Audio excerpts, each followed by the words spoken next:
I got a message on my phone one day, just a simple text inviting us to the family's big summer gathering at the coastal place.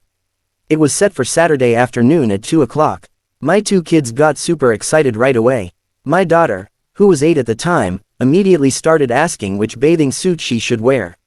My 6-year-old son couldn't stop talking about whether there would be diving boards to jump off. When Saturday finally rolled around, the weather was perfect, bright sunshine and really warm.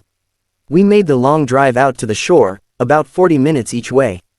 The whole trip, my kids were buzzing with energy, talking non-stop about swimming and hanging out with their cousins. It had been quite a while since I'd visited that coastal property, several months, actually. When we pulled up, I noticed the driveway was completely jammed with cars. Walking through the entrance, I was surprised to see a huge crowd, probably around 50 people, gathered by the swimming area. There were relatives, some of my mother's personal friends, and even people from the neighborhood. My kids bolted ahead in their swim gear, dragging their towels behind them as they ran. I walked more slowly, carrying our beach bag, the sunscreen, and a bowl of fresh fruit I'd put together as my contribution to the gathering. My mother was standing poolside, dressed in an obviously pricey cover-up, chatting with several women from her reading group. When she noticed us walking toward her, something changed in her face. "Why are you here?" she said, and she said it loud enough that people nearby actually stopped their conversations to look. I was completely caught off guard. "You sent me a text about today's party," I explained. "Saturday at 2 o'clock, that message was supposed to go to your sister," she replied sharply. "I must have accidentally tapped your name instead." My 2 kids were standing right there beside me, looking confused and uncomfortable. They were already dressed for swimming and ready to have fun. "Well, we made the drive all the way out here," I said, trying to keep things from getting awkward. "The kids have been looking forward to this." Then, without warning, my mother raised her voice and yelled at my daughter to get away from the water. I suddenly realized my 8-year-old had already started climbing into the shallow section. My mother then said something I'll never forget, that this event was only for respectable family members, not for people she considered failures because of divorce. Everything went silent. All 50 guests turned to stare at us. My daughter completely froze where she stood in the water, and I could see her face starting to break. My son pressed himself against my side, scared and confused. "Mom," I said as calmly as I could manage, "these are your grandchildren. They just want to swim." She responded by saying they could swim at public facilities with other kids from broken situations. She insisted this was a private gathering for family who'd made proper life decisions. Looking directly at my daughter, who was still standing in the water, she told her again to get out. My little girl climbed out, dripping wet, with tears now streaming down her face. I quickly wrapped a towel around her and pulled her close.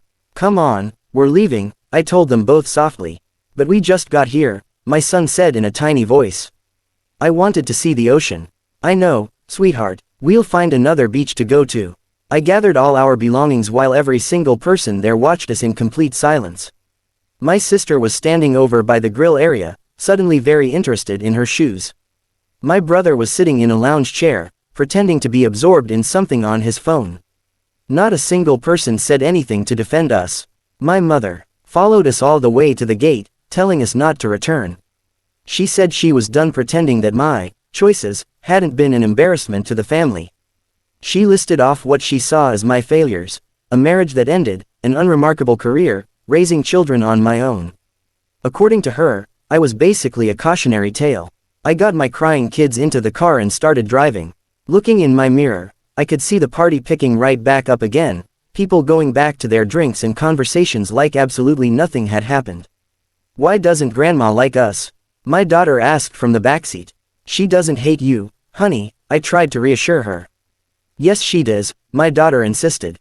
"She said our family is broken." I honestly didn't have a good answer for her.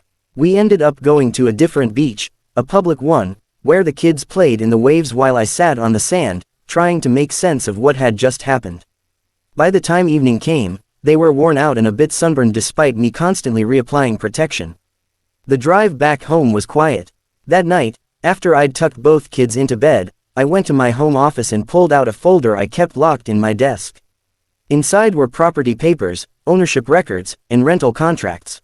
The coastal house my mother loved so much, the one she'd been living in for 3 years at a drastically reduced rate, actually belonged to me. I had purchased it 6 years earlier as part of my investment portfolio. It was one of 4 rental properties I owned along the coastline. What my mother didn't realize, what nobody in my family knew, was that I wasn't actually struggling with some mediocre career. I was a software engineer who'd spent a decade creating and selling applications. My most recent sale had brought in enough money for me to invest heavily in real estate while continuing to work full-time. My divorce wasn't a disaster either. It was a conscious choice to walk away from a relationship where I wasn't respected. I'd left that marriage with my self-respect intact and enough financial settlement to ensure my children would be taken care of. The small house I lived in, the practical vehicle I drove, the simple wardrobe I kept, these were all deliberate decisions. I chose to live far below what I could actually afford because I was focused on building real wealth, not showing it off. I'd been charging my mother an incredibly low rent, $1,200 monthly for a property that could easily bring in $4,000 during peak season. I'd justified this massive discount as a way of helping family. Now, sitting at my desk while I could hear my daughter still crying herself to sleep down the hall, I decided I was done with that justification. First thing Monday morning, I contacted the management company that handled all my rental properties. "Jennifer, this is Melissa.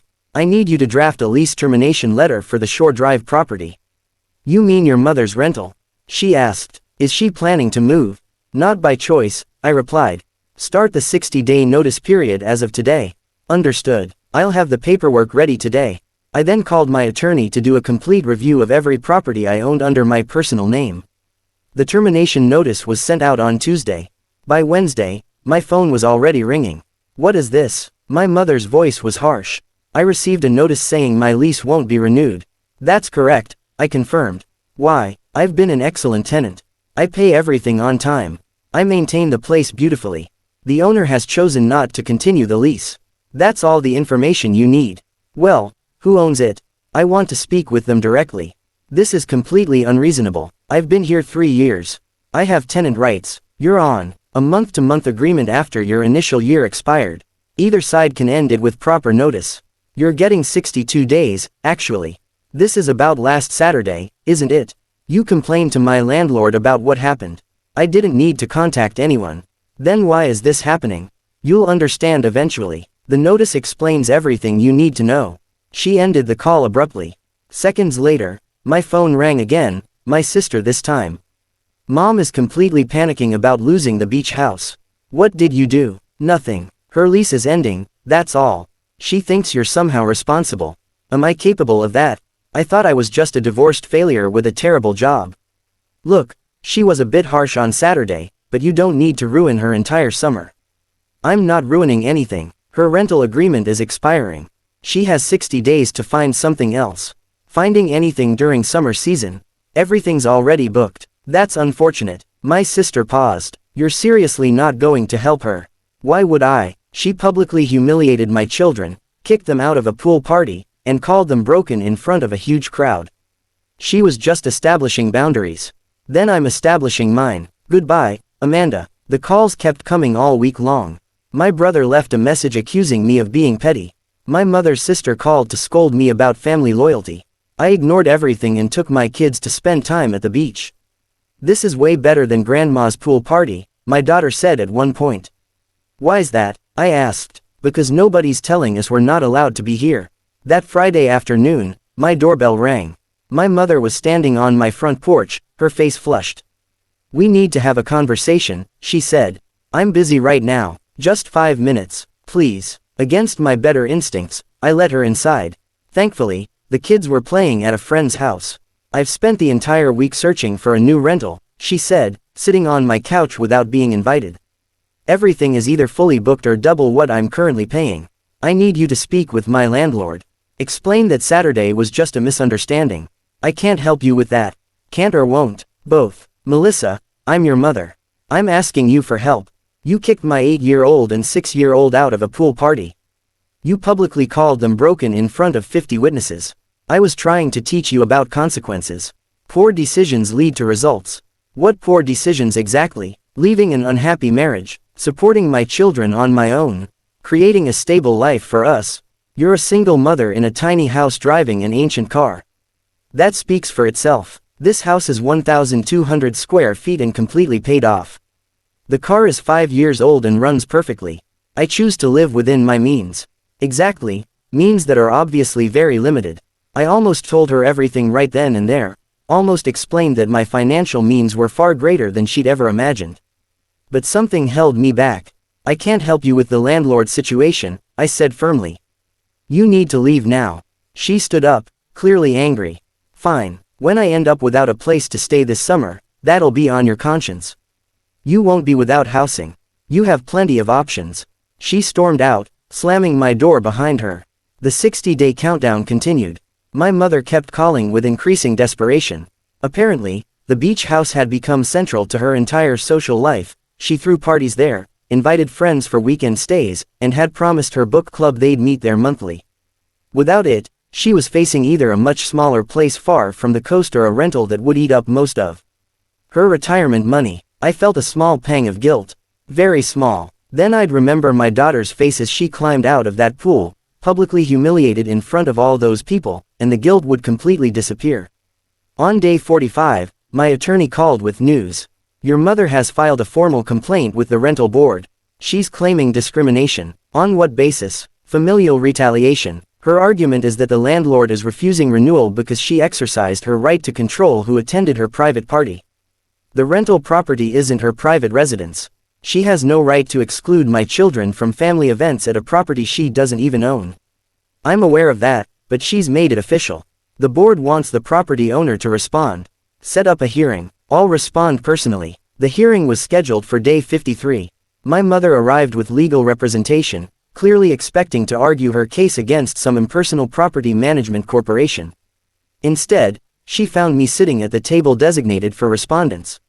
What are you doing sitting there? She demanded, clearly shocked. The hearing officer glanced up from her documents.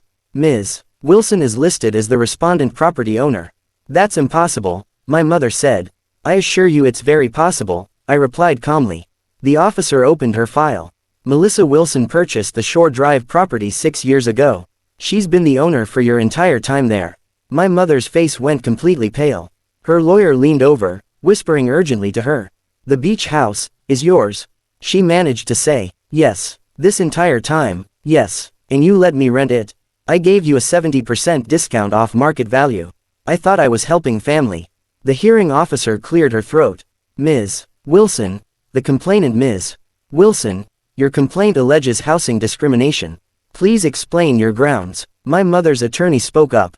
Our position is that the landlord is terminating this lease as retaliation for my client exercising her personal rights at a private social event. The event in question took place at my property, I said evenly.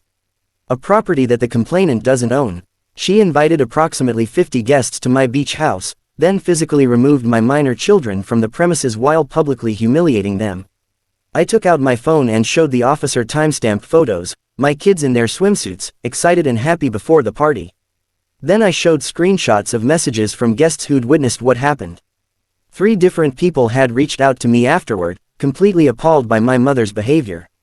My children were traumatized by being expelled from a family event at my own property, I continued. I decided I no longer wanted to heavily subsidize the rental of that property to someone who treats my children with such cruelty. The hearing officer reviewed everything carefully. Then she looked at my mother. This hearing exists to determine if housing discrimination has occurred. The property owner has every right to not renew a lease when it expires, for any reason that doesn't involve violating protected class status. Family disputes don't qualify as discrimination. But she's doing this because I set boundaries at my party, my mother protested. You set boundaries at her property concerning her children, the officer replied. She's now setting boundaries regarding her property. The officer closed the file. Complaint dismissed. The lease termination is upheld. We left the building separately. I'd almost reached my car when my mother caught up to me. I had no idea you owned that house, she said. I know you didn't. This whole time you let me believe I was renting from strangers. I wanted you to enjoy it without feeling like you owed me anything. And now you're taking it away. Yes, because of one party, one bad afternoon, because you kicked my children out of a pool and called them broken in front of 50 people. Because not one single family member stood up for them. Because you taught me that cruelty has real consequences. I'm your mother, and they're my children. They come first, always. She looked at me for a long moment. What if I apologized? To me or to them? Both. It's too late for this particular lease. The notice has been given. But Mom, this was never really just about the beach house. It's about how you treat people when you think they're beneath you. I don't think you're beneath me. You called me a divorced failure with a mediocre job. You said my children come from a broken home. You humiliated them publicly. I was trying to help you understand that decisions have consequences. They absolutely do. You made decisions that day. Now I'm making mine. I got in my car and drove away. When the 60 days ended, my mother moved into a 2-bedroom apartment 30 miles inland. No ocean view, no pool, no impressive beach house for her friends to admire. I kept the property off the rental market for 3 months, using it for weekend getaways with my kids instead. We swam in that same pool where we'd once been told we didn't belong. We walked along the beach hunting for shells. We grilled food and watched the sunset together. My daughter asked me once if Grandma would ever say she was sorry. I don't know, sweetheart. If she does, will we forgive her? That depends on whether she really means it and whether she actually changes how she treats people. What if she doesn't change? Then we keep building our own good life, without people who make us feel small. Eventually, my mother did apologize. 6 months later, at Christmas, she got down on her knees and told my daughter and son that she'd been wrong, that they weren't broken, and that she was truly sorry. My daughter looked up at me. I gave a small nod. It's okay, Grandma, she said quietly. It wasn't a perfect reconciliation, but my mother did start treating my children better after that. She started asking genuine questions about my work with real interest. I rented the beach house to market-rate tenants. The income went directly into college savings accounts for my kids. And sometimes, on summer weekends, we'd go there ourselves. We'd swim in that pool where we'd once been kicked out of. And I'd remind my children that true dignity isn't about what others think of you. It's about understanding your own value, even when others can't see it.